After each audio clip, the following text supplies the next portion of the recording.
I want to ask you if you've ever heard my voice and it made a difference in your life. I want to see some thumbs.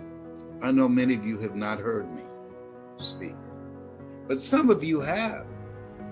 Some of you have. And it made a difference for you. If you've ever heard my voice, someone introduced you to me, you saw something on YouTube, you saw me speak in the Georgia Dome before 80,000 people, you saw me give a speech called It's Possible, or You Deserve, or Getting Unstuck. You saw me speak at T.D. Jakes' Manpower. Some of you, I know it's got to be more of the people who've heard me than just the little numbers that covered up here now. Come on, I ain't making this up. Some of you that you heard me speak, and it made a difference. It disrupted your thinking. It inspired you. It touched you. It motivated you to keep on pushing, not to give up. Some of you saw me speaking and said, you know what? I think I'd like to do that. I like helping people. I want to do that. Some of you. Because when I came out the box, there was nobody that looked like me when I came out, because I was the only fly in the glass of milk. I remember when I set off to the company that had this infomercial with Tony Robbins, and they said, Mr. Brown, you got an inspiring story, but you black. I said, thank you very much for telling me. I never would have known that if you had told me. So I knew then that Tony had the complexion of connection. I had the complexion of rejection. But I didn't let that stop me. I said, I'll see you from the top. Come on, somebody. Yeah. They didn't know what was in me. They didn't know. No, I don't have no PhD and MBA. Yes, they labeled me educable, mentally retarded, but they didn't know about that Dorothy Bell and Beulah Rucker gene. They didn't know about that. They didn't know about that Mamie Brown influence and impact of being unstoppable, of making a way out of no way. They didn't know what God had chosen for me. He said, I'll be your infomercial. Come on. It ain't gonna cost you millions of dollars. All you need to do is do my work. See, life is God's gift to us, and how we live our lives is our gift to God. And if you want to make your life a gift even more than what you've done thus far, I want you to go to lesbrown.com. Those of you that do it today, that sign up today, I got something for you. I'm going to send you some material that you can't get online, and I'm going to give you some personal time with me, because what came to my mind, he said, feed my sheep. People need to be fed now. Hope, love, initiative, ambition, drive, hunger. Yeah. Some of you can hear me in your heart. Some of you know what I'm talking about. And I'm looking to build a community, global community of people who want to make a difference, people who want to leave a legacy, people who want to build a dynasty, people who want to live a life of impact. Yes, I'm back in Miami. Between Miami and Gainesville, Georgia, where my parents are from. Let the record show. And live in the city. I'm going to Overtown this afternoon when it gets a little cooler. Take some pictures. But you know, I'm sure there's some people saying, I can't believe Leslie left here many years ago. I don't even know how many years it's been. And look what he's done with his life. What he was teaching our children. Look what he's done with his life. The youth program that they stopped him from doing. Teaching our kids how to become successful. And he turned down $100,000 and said, no, I don't need your money. I'm going to go and using what I was teaching our kids, I will demonstrate with my life. I'm going to earn $1 million in 5 years. Now he did it in 3. Come on now. And I still got the fire in my belly. Some of those kids got my name on them. Yeah. No, I'm not going to give them up to all of this insanity that's out here now. No, some of these pants going to be pulled up. I'm a virus killer, HIV, hood-infected virus, AIDS, addiction to incarceration and death syndrome. I'm killing those viruses. And I'm looking for some people who want to tell their story, who want to learn, who want to join me in making an impact with our kids. They're 40% of our population, but they're 100% of our future. I'm not waiting for someone else to come in and rescue our kids. I'm going to do what I can. I'm going to do what Miles Monroe said. Live full and die empty. Yes, that says, you know what says more about them than the clothes they're wearing? What? What they're focused on. Yes. You know what they're focused on? Having a good time. You know what they're focused on? Taking good selfies. You know what they're focused on? Getting away from their job so they can go somewhere and they don't have to think and don't have to be challenged and don't have to wake up early and don't have to go to sleep late and don't have to be held accountable for their actions and having somebody monitor their behavior. But I challenge you on this. If they had the focus and the faith to market to those people, to fill up a plane with people wearing white or purple or pink or whatever, what gives us the right not to make this event, Hungry for Greatness with Les Brown, filled up with people coming in from all around the world, all around New York, all around DC, from Philly, from California. People are coming in from Amsterdam, from London, from Europe to be here. Why? Because this is for your faith. Yes, yes. This is for your faith. And faith is something that we know with our works is dead. Mm-hmm. And you got to do the internal work and the external work. You've got to be willing to work on yourself now. This is a different landscape. Who you've been in the past, you got to make a radical change. This is a different space. I remember the time somebody sneezed. I was on the elevator with a guy and he had his mask on. And so he started, and he took his mask off and sneezed. And I'm looking at him, and you about to make me lose my mind. Up in here. You don't put that mask on, about to make me lose my religion. Up in here. Were you beating him up with your eyebrows? I was. Oh yeah. So listen, you know what's changed also, Dad? What? Music. When you grew up, what was a rap? You mean the rap that I used to do? No, just what was a rap? Did rapping exist when you grew up? No. Okay. No. It did not exist. A rap was a jail rap. What? A rap was a jail rap? Yeah, that was your rap. Oh my God. What's the rap they put on you? What did you do? What crime did you create? And you know what y'all call it today? Oh, I caught a case. I just say, well, who threw it to you? Right. No, you broke in somebody's house. That's what happened. So you caught a case. Yes. Now, this is interesting because everyone has their story and their journey.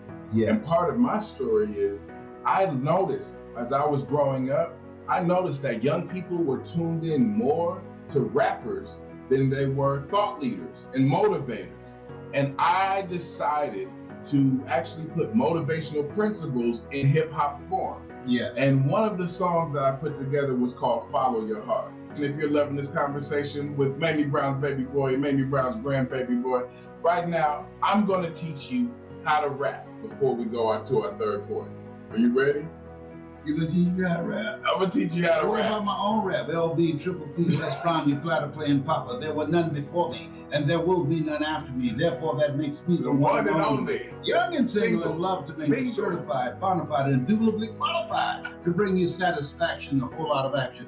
What's wrong with that? What's wrong when I was in elementary school and young girls would ask me, why do they call you Mr. Vocabulary? And I said, because linguistically or orationally, I'm emphatic that I possess an ad infinitum etymology, which is simply incalculable. However, I want to be like Columbus. I believe in the simplicity of life, and I want to discover you. Boom! Come on! You think y'all just came up with rap? Oh, that'd be a break. The only problem with that is you have to do more than one rap, okay? We gotta teach you some more rap. This rap is about faith. I want you to turn that sad on here because I'm having a hot time. You shining already, please. Where are you, man? It's over there. It's right over there. Yeah, go right there. Staff members when you need them. I don't know. You've been speaking now, what, 52 years. 52 years speaking. What were some of the early circumstances you had to maneuver early in your career to get you to start building a platform for yourself so people can start picking you out and hearing about you? Well, when I first saw a infomercial with Tony Robbins, I said, I got a story too. You know, he had this infomercial called Personal Power. And Gunther Rinker and those guys, they've spent millions of dollars promoting him around the world, that every hour you would see a Tony Robbins infomercial. So I sent them one of my DVDs, and they responded saying, you got an inspiring story, but you're black. Dang. And we don't believe that America's ready for a black Wow, they straight up speaker. said like that. Straight up. And so I sent them a letter back saying, thank you very much for reminding me that I'm black. I never would have known that if you hadn't told me. I said, I'll see you from the top. And so I decided that we were going to go forward, even though we did not have millions of dollars from an investor to get national and global attention. That part of what we do in training speakers. The goal is to make what you do in terms of your presentation so powerful, so impactful, that you cannot be ignored, that people would want to hear more of what it is that you share. And the word will go out that, hey, I heard this guy or I heard this young lady, and they really impacted my life. And so I just said, I'm coming in this space, and my goal is not to be a player. My goal is to be a dominant player up in here. Take no prisoners and eat the wounded. Yum, yum, yum, yum. So I'm hearing prejudice and racial bias. I'm hearing exposure because there wasn't a budget to get you out there. So those are the things you had to maneuver and change. What would you say also some of the things that haven't changed? It's some universal truths to getting your message out there, to leading a movement. What things haven't changed? The prejudice. That hasn't changed still. No, absolutely not. Okay. Well, first of all, that's going to always be with us. Okay. Yeah. What's most important is not focusing on the things that are designed to hold you back and destroy your sense of self. There you go. What's most important is your focus on you. How are you going to deal with this? What am I going to do with this? That's what I'm always asking myself. This requires a new set of skills. How is it that I can become so impactful that a guy will say, you know what? I know he's black, but I don't give a damn about his paint job. He can help us make some money. So to me, life, it's not fair that birds eat worms, but they do. Yeah. It's so life is not fair, and it's very unfair. And so there are systems that are put in place. I mean, this is the name of the game. You are in a culture that you're treated less than, and you have barriers and various things systematically that are designed to hold you back. And so our goal is to focus on the solution, to focus on, I'm going to get through this, having that mindset of being a no matter what person. No matter what you put in front of me, I'm going to find a way to get through this. That's the name of the game. That's the opportunity. It's something that if we focus on that, we focus on finding the solutions, then other things come out of that. People say opportunity knocks on every door. I don't believe that. I believe that opportunity stands by silently, waiting for you to recognize it. And so I'll never forget, this news host was interviewing me and said, I see the majority of your clients are white. Shouldn't you be talking to black people given their condition? I said, no. He said, why not? I said, black people aren't the ones that's putting systems together to hold people back like me. I said, when you feel inferior to someone, you do everything you can not to have to compete with them. I said, people who look like you need what I got. He turned red as a cherry in a glass of milk. He didn't expect that. I said, come on, man. When you know who you are, you welcome competition. You say, bring it on. So everybody, I believe, they have their own stuff that they have to deal with. All of us do. And so we have to constantly realize that life is a fight for territory. And once you stop fighting for what you want, what you don't want will automatically take over. With all the stuff that's going on right now, it's been an unspoken conversation, but then in the last 4 years, they've been emboldened, the people of darkness, saying, we can come out now. It's safe. And so, but that calls for and demands that we step up. I'm reminded of you getting your first DJ job. Yes. Banging on the door, Mr. Butterball there says, I'm ready. He says, we're not hiring. But not only did you eventually get hired, but when it's time for you to step in as a DJ, you already had your intro already prepared and ready to roll. Yes, absolutely. I teach that it's better to be prepared for an opportunity and not have one than to have an opportunity and not be prepared. But not only was I ready to do that show, when I started working, I became the host of the radio show. I became the music director, the production person, making the commercials, selling commercials. I believe that wherever you go, you want to develop at least a minimum of 4 to 5 competencies. You want to make yourself invaluable to that corporation, that business that you're working in. This is a time that you have to expand or you are expendable. That if you go work for any major corporation right now, they require that you know at least 5 different positions. So if someone does not come in, you can step in there and take over for them. You're talking about the last, especially the 2 years that we've been through, 4 years. I want to talk about this, especially the 2 years, because a lot of people have been hurt from lockdowns and mandates and whatever case may have been through these last couple of years. A lot of people have been deemed essential, non-essential, restaurants closing because they literally just can't sell food because people aren't coming in. Because we're going to be talking about something that's very important in pursuit of your goals and dreams.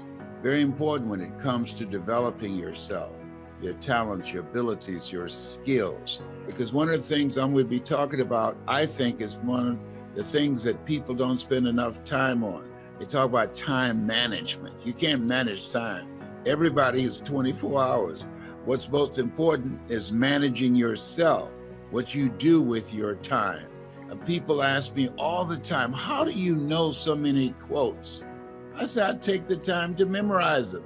Hello, you think? I put the work in. I use my time differently than other speakers, other trainers, other life coaches. So I want you to think about what it is that you're doing with your time today. And you know what? If you look at it, if you really look at it, all of us are basically the same. The only difference is how you use your time. I know people who have a lot of talent in specific areas, and the difference between them and other people is the time that they put in. Listen to me. As you look at yourself, look at where you are right now in your life, the people that are going to come out on top, the people that are going to make an impact, the people that are going to achieve their goals are the people who are mindful on how they use their time. And one of the things that you have to do is practice. You have to practice being mindful and asking yourself, is this the most productive use of my time? While my friends were having a good time, while my friends were partying, and I love to party, but I spent more time working on developing myself and my skills. I spent more time with my coach, Mike Williams, who wrote the book, The Road to Your Best Stuff, than I did with my friends. Why? I like my friends, but they weren't going to pay my bills. But the things that I was going to learn from Mike as a coach, as a trainer, I could generate a lot of money. And it allowed me to be able to walk away from my job. Write this down. If you use your time correctly, you'll be able to generate walk-away money. If you use your time correctly, you'll be able to generate walk-away money. The average person, time is no big deal to them. How many of you know people like that? Look at it. I mean, come on now, just be honest. Even if it's you, just blink your eyes. I see you. That you know people have a lot of talent, a lot of abilities, a lot of things going for them, but they're not using their time appropriately. You don't manage time, you have to manage yourself. And what I did, I just carved out time every day to memorize a minimum of 3 to 5 quotes every day. You give me a topic, I can roll with it. I don't need a second to think about it, because it's in here. I spend time working, reading, listening, and different ways in which I could use the quote to drive a point home, use the quote to create humor, use the quote to create special moments. And if you're serious, and everybody right now, everybody listening to me right now, you listening to me right now, you want to become a great presenter. In order to become a great presenter, in order to develop presentation power, you have to develop your power voice. How do you do that? You invest the effort and the time. If you want to put in the time so that you can learn a new skill virtually, so that you can get out of a job that's not you, and be able to go into your own business and do it from the comfort of your home. Now, I used to travel all over the world. I enjoyed that very much, but homie ain't traveling no more.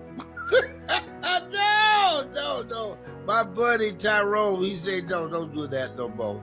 Some of y'all don't know Tyrone. Tyrone was a squirrel outside my window on the west side of my house, all right? So here's something that Shakespeare said. He said, defer no time.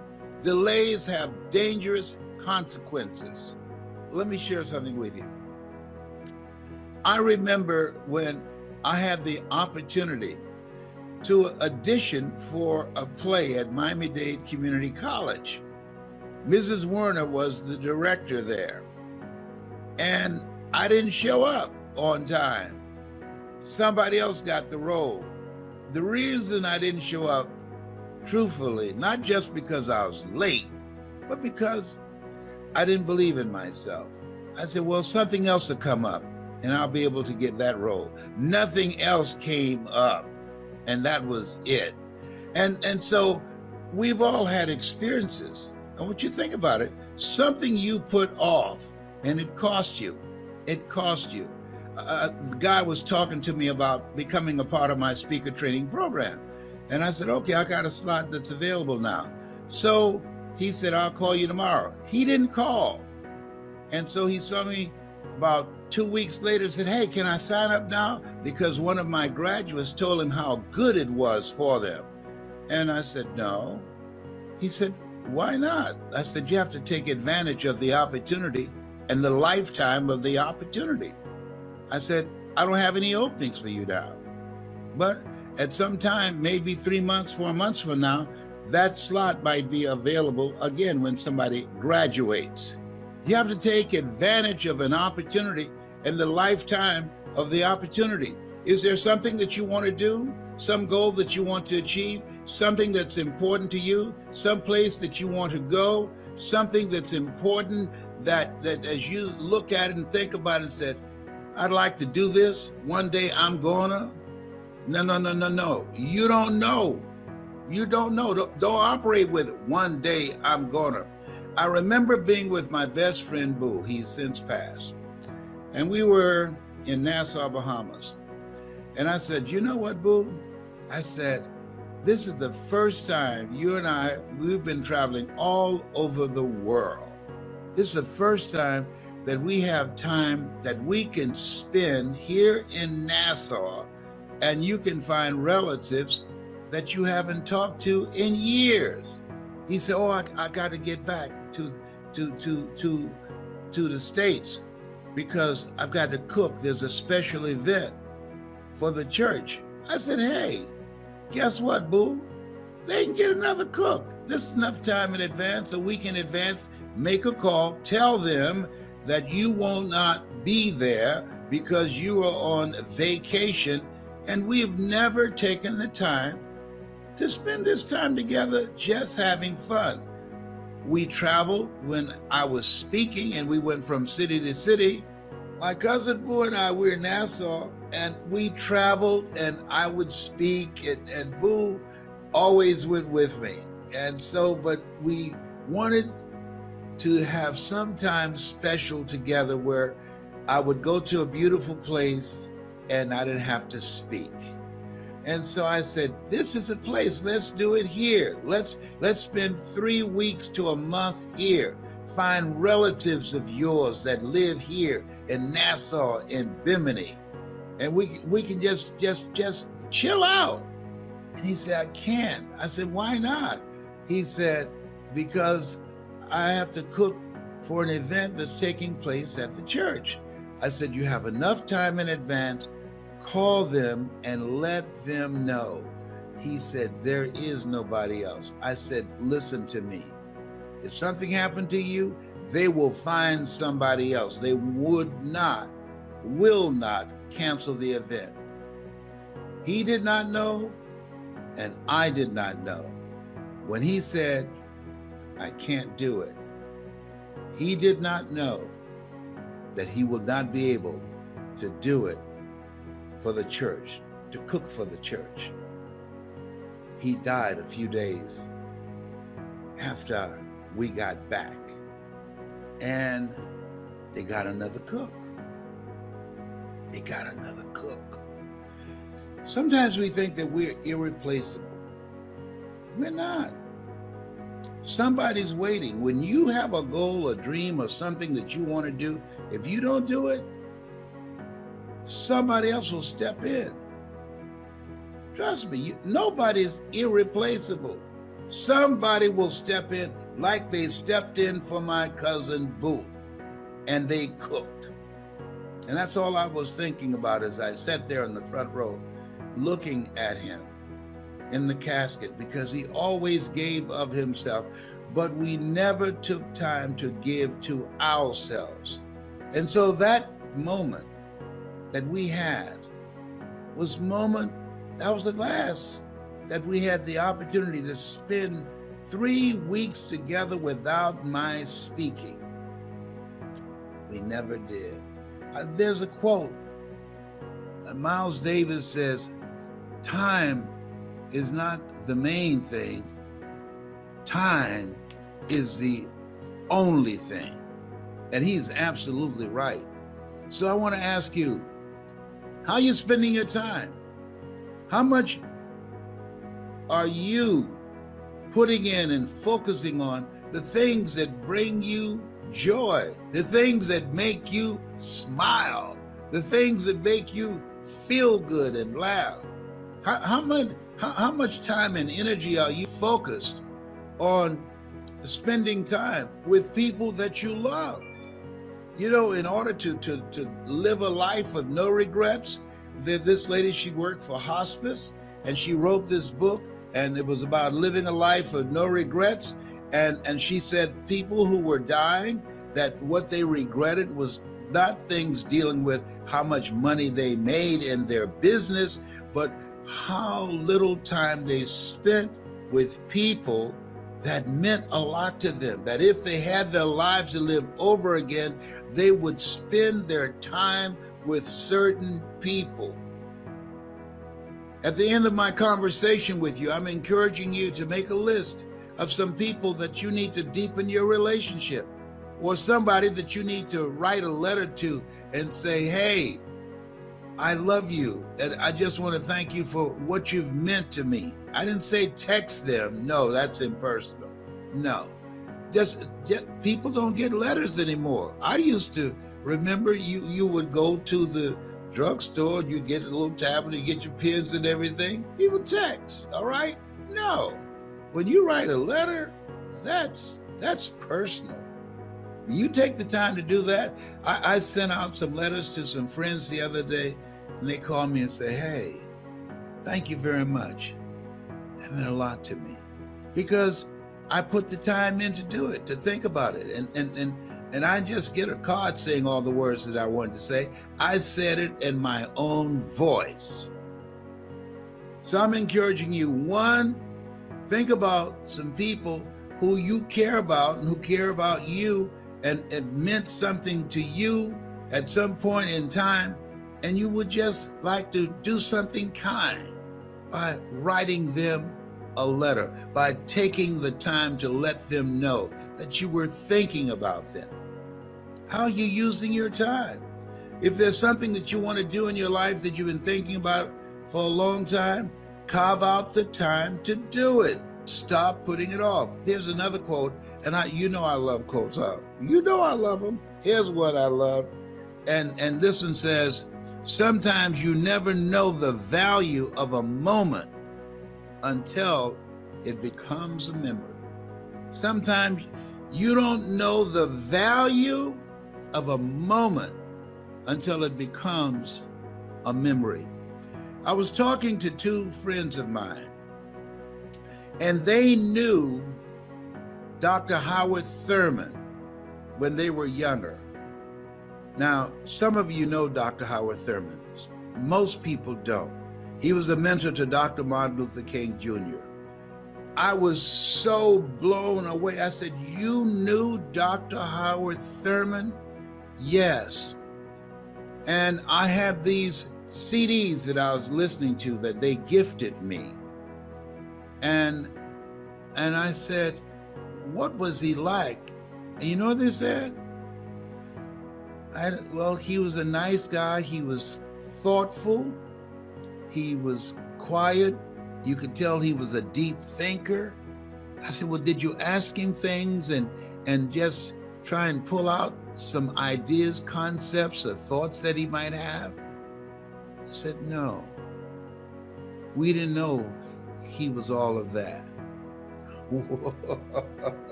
Dr. Howard Thurman, come in, sir. The centering moment. Deep is the hunger. The two primary questions that one should ask oneself in life. Number one, where am I going? Number two, who's going with me? And if you ever ask those questions in the wrong order, you'll be in serious trouble. Oh, he was a bad brother. They said, we didn't know he was all that. Oh my my goodness. I I've had some moments with people that I did not know they were all that. And I blew it. That had I known who they were, oh, I would have maximized that memory. I'd have got more out of our meeting. If you agree with me, I want you to put yes in the comment section. If you've ever had some moments with somebody and you really didn't take advantage of it, it was no big deal to you at that time, and then one day you realize, wait a minute, I didn't use my time wisely with that person. And so right now, in this era, this history-changing era where we are, the people that are going to come out on top, the people that are going to get control of their destiny, the people that are going to maximize this place in history and be stronger and be fortified in terms of their mental resolve and in terms of their families and their skills and their ability to create incredible wealth, are people that are using their times more productively. The people who take the time to learn something new. I say, and I want to say it every day, if you're not willing to learn, nobody can help you. If you're willing to learn, no one can stop you.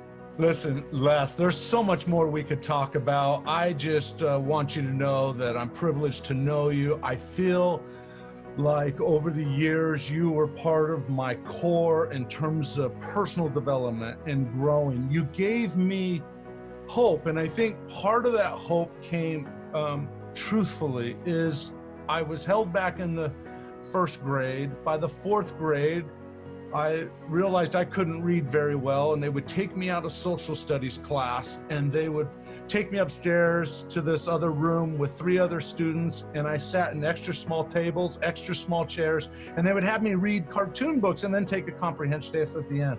So I locked on the belief that I'm not a reader. Maybe some people are born to read and some people aren't. And I watched my older brother who read all the time. And then I didn't read until I was a junior in high school. And it was around that time that I came across you. And I remember listening to that old speech you gave, which was awesome. I have the whole speech written in a journal, by the way. But you said in there that the average American reads 1 book a year. And I remember hearing that and thinking, no, as Jim Rohn said, all leaders are readers. And I think you actually said that once too. Yes, right. And yes, 1 book a year, and said in there, said that if you discipline yourself to read 1 book a month, in 5 years, when the average American read 5 books and you'd have read 60 books, that will make you an expert. Wow. Wow, what a great reminder for people. Yes, absolutely. Knowledge is the new currency, and your ability to present and relationship capital. Quality people. I teach OQP, only quality people. Many people, TJ, never achieve their goals because they have too many toxic, negative, energy-draining people in their lives. Now, some people say, well, can I change them? No, it's a full-time job changing yourself. And I believe that you have to really focus on yourself. There's a quote by Iyanla Vanzant that I love, and I'm practicing. And it says, give to yourself until your cup runneth over, and then give to others from the overflow. I tried to help my twin brother lose weight, and I gained 14 pounds. That's hilarious. Yeah, that's real too, man. If you know someone who's hungry, who's serious, who has a passion for changing lives, and who feel that changing lives is a calling on their life. As I said, the speaking industry has been hijacked by speakers who speak to sell. Yeah. I want speakers who want to make a difference in life, that they feel that this is what I'm supposed to do. I believe I was born to speak. I talk in my sleep. So I'm looking for the one. I'd like to have 70, because 7 is my lucky number. 77. I was born February 17th. I'm one of 7 children. Joshua marched around the walls of Jericho 7 times. I tell you, 7 is my lucky number, my brother. All right? I I'm got looking you. for 77 people who will email me, who are hungry, and say, Les, I'm the one. I'm the one. And I'd like for them, before they call me, to go on YouTube and watch Les Brown speaking in the Georgia Dome. Les Brown speaking in the Georgia Dome, where I was speaking to over 80,000 people. I said, because I'm educable mentally retarded. And he came from behind his desk and he looked at me. He said, don't ever say that again. Someone's opinion of you does not have to become your reality.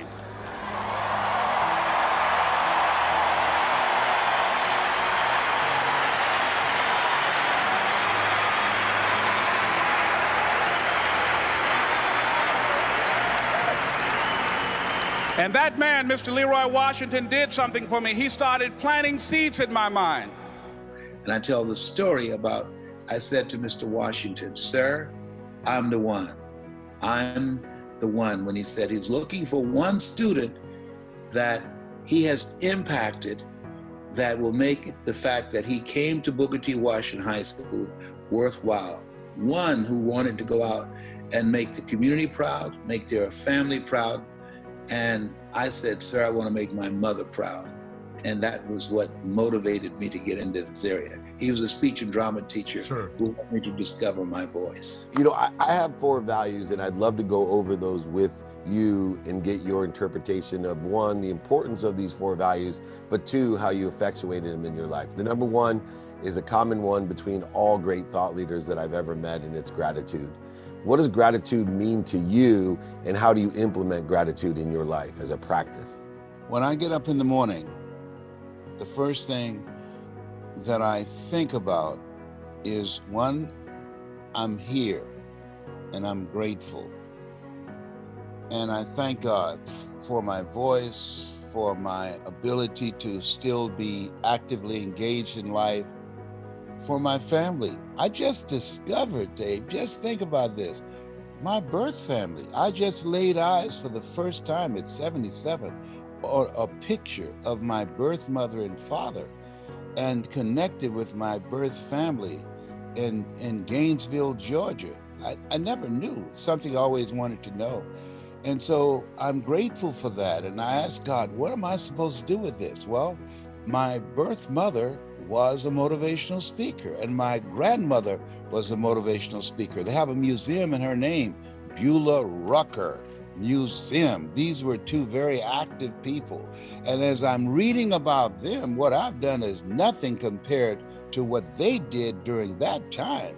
And so it says to me, you got to step up. You got more work to do while you're still here, and be grateful that you have the ability to do it. We live in the greatest country in the world that gives us an opportunity to live a life that will outlive us. That's amazing. And there's no doubt that energetic and genetic inheritance is showing itself and now inspiring you to even be a greater force of empowerment. The second one is truly something that a lot of people get confused about, and it's forgiveness. A lot of people don't understand how powerful forgiveness is. And so I was hoping that you could, give us your perspective and importance of forgiveness in your life. I like what Mark Twain said. He said, forgiveness is the fresh fragrance a rose leaves on the foot that crushed it. All right, I can take that. That's a trade. I'm gonna take that one from you. Or from right. See, a lot of people believe forgiving is forgetting. Forgiving is not forgetting, it's remembering without anger or guilt. And so, just in my case, I had to forgive my birth mother and father. I was angry with them. How could you give birth to someone and leave? But she did what she had to do. She was married. I was a secret, my twin brother and I. And so I'm grateful that she gave us to Mamie Brown. My birth mother, Dorothy Bell Rucker, she gave me life. Mamie Brown taught me how to live life. I'm thankful for that. I'm grateful that she made that decision. She didn't have to, and I'm still here to keep her legacy alive. I sing this song, I got two mothers and I'm not ashamed. I got two mothers and I love them just the same. Oh, you can't handle my voice. You'll be one to put a ring on it. I love it. No, you sing all day long, man. I love it. Well, the third one, I grew up with a single mom and 6 kids, and my dad left. And I have forgiven myself for all the things that I've done to beat myself up over that. But my mom, powerful woman that she is, taught me about living above the line. She always would tell me, hey, son, there is no blame, shame, and justification. This is your story. You are a victor, not a victim. And you, to me, I get choked up thinking about some of the things I've learned from you about accountability and, taking control of our own lives, because you could have easily been a victim so many different times in your life with all the different issues that you faced and all the challenges that you faced. But you are one of the greatest victors that I know, and I believe accountability is one of the superpowers that has helped you become such a victor. How important is accountability, and how do you execute on accountability in your life? It's very important. I remember the first home that I bought for my adopted mother, and I didn't do a title search, and we had to move out and go back to the roach-infested house we moved her out of. And the neighbors were out looking, asking, Mamie, are y'all back? Yes, Leslie lost a house. And I was crying and feeling humiliated and unloading the truck. And Mama came behind the truck and she said, Leslie? I said, yes, ma'am. Why are you crying, boy? I said, Mama, I feel so sad. I feel stupid. I didn't know what I was doing, and I failed you. I'm so sorry. And she said something to me I'll never forget. She put her hand under my chin. She said, hold your head up, boy. You have nothing to be ashamed of. We still have each other.